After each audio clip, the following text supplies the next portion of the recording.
Hello everyone and welcome back to Beans with Baristas.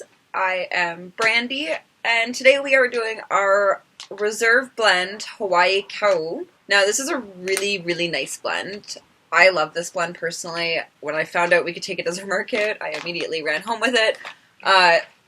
This is a $40 bag of coffee. It is one of our more expensive bags of coffee, however, totally worth every penny. Now, I brewed this using our standard brewing methods. Now we do, for every 10 grams of coffee, it's 6 fluid ounces of water. That's our general ratio for any amount of coffee. So obviously if you're doing 3 cups, multiply, do all that. I can't do that off the top of my head. I'm not quite there yet in math. We're getting there. You want to make sure your grinds are grounded properly depending on what brewing method you're using. So French press grinds are very different from a home brewer, like a coffee machine. If you go into Starbucks and you're looking for a specific grind, you can ask your barista. They will more than happily tell you what grind it is. If you don't know what your grind is, you can always just say, hey, I use a paper filter in my home grinder. And they'll be like, flat bottom! Got this, because we're all awesome and superstars. I have my coffee fact sheets here. I'm always making sure I'm using my resources. I don't want to make anything up off of the top of my head because this is coffee. We want to know as many true facts about this coffee as possible. So the origin of this coffee is Big Island, Hawaii. The processing method is it's been washed. It has a medium acidity and body, and it is also a medium roast. Now, the flavor pairings that are recommended to go with this are toasted coconut, milk chocolate, and caramel. Now, I actually am pairing this with a caramel almond milk chocolate bar that's low on sugar and everything. It's about this big. It's pretty tasty, actually. I already took a pre-bite of him because, yes, I have no self-control. Anyways, located on the south side of Big Island, Kau is home to black sand beaches and close-knit coffee community. After the last sugar plantation closed in 1996, farmers looked to coffee as a new source of livelihood. Despite ideal growing conditions, they initially struggled to step out of the shadow of their well-established neighbor Kona. The tide shifted in 2007 when the 2 Kau coffees placed in the top 10 at the global cupping competition. Inspired by the results, local advocate Chris Manfredi hired agronomists and consultants to help small-scale farms succeed. 12 years and many more awards later, Hawaii Kau is a coveted micro-origin. Now, this is just a little bit of information to really show you how much effort is put into this coffee. Now, showing up here, like magic, is the card that is on the front of our Hawaii Kau bags. Now, the story of the Hawaii Kau community conjures up idyllic images of black sand beaches and lush underwater seascapes. This was the inspiration for the card art, which is meant to delight both coffee experts and novices and transport them into the picturesque Hawaiian coastline. The vibrant colors and wild growth of the coral depicted on the card represent the growth and revitalization of the Kau coffee beans brought to the region and its farmers. Harvest in Hawaii typically begins in August at lower elevations and finishes in June with the higher altitudes. However, climate change has made harvests harder to predict in recent years, and this year's harvest was quick and intense, beginning in late October and ending around the end of March. For a long time, Kau has been overshadowed by the much-loved coffee from Kona that is grown on western side of the Big Island. We love the flavors found in Kau, and Starbucks is one of the key buyers of Kau coffees. We are proud to share the spirit of Aloha with this returning partner and customer favorite.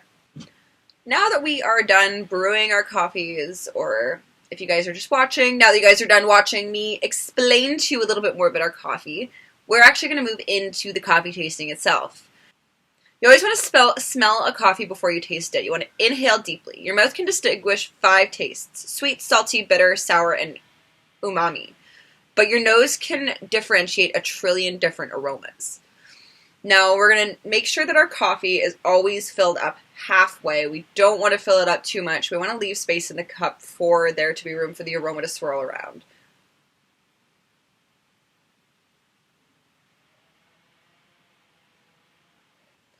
Now, I really pick up on the notes of almond in this, especially when I'm selling it. That's very much what I pick up on, as well as the slight notes of cocoa in the background. It's not very pronounced, however, it is still there. I don't quite pick up on anything else. Those are just my flavors that I pick up on.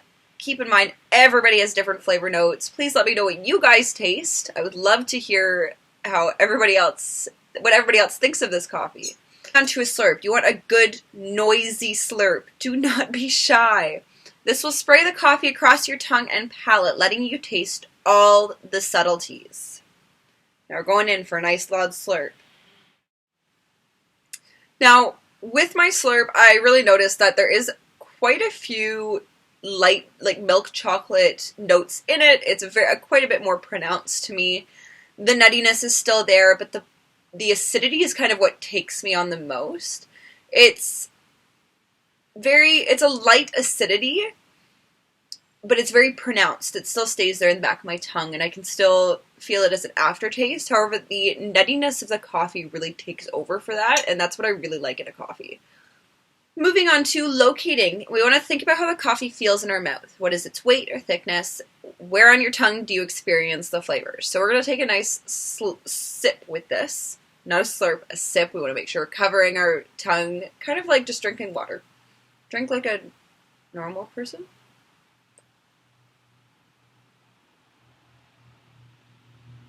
Now, I notice when I sip this coffee, it's more on the sides of my tongue and the back. It does leave a little bit more of that acidity behind. The almonds still really break through. I don't notice the milk chocolate as an aftertaste still. It's only when the coffee is actively in my mouth. Now, moving on to describing our coffee. What words would you choose to describe your tasting experience? The aroma, the flavors, how the coffee feels in your mouth. Do you detect much acidity in the coffee? And what other flavors might you compare it to? Now, moving on to our tasting, this is my favorite part. So I have here my caramel almond bar. It is delicious. Now, when I'm tasting this with my coffee, I kind of want to make sure that I have a little bit of both in my mouth, just to make sure that the flavors are mixing very well. That's what I like to. Okay. So, going in for the bite.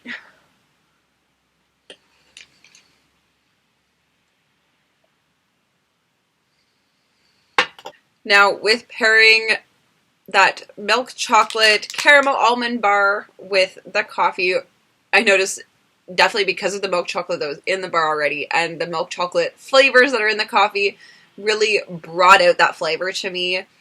Kind of like it screamed at me, but in a very good way, like you're at an amusement park, that kind of scream. That's what I got from this coffee and this pairing. Please let me know what you guys paired your coffee with. I would love to hear what kind of different pairings you guys are doing. Let me know if you guys are doing homemade food or store-bought, what you decided to make together, and what flavors you guys noticed in this coffee.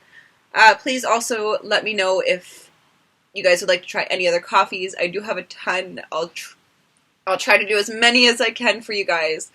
And anyways, please, everyone, stay safe. Make sure you're washing your hands and social distancing. We got this.